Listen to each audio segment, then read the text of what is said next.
Sar kuire mado hairak pa kuire ba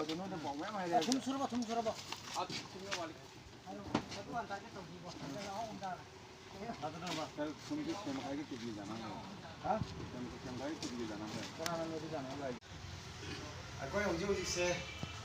ngasi se Bangladesh border da leiba jalal khoi khung si jaw da khung mari ma jaw da ne ado aham noi na khoi kasar sunai dibugram da leiba dibugram ai khung si da aki wangji ki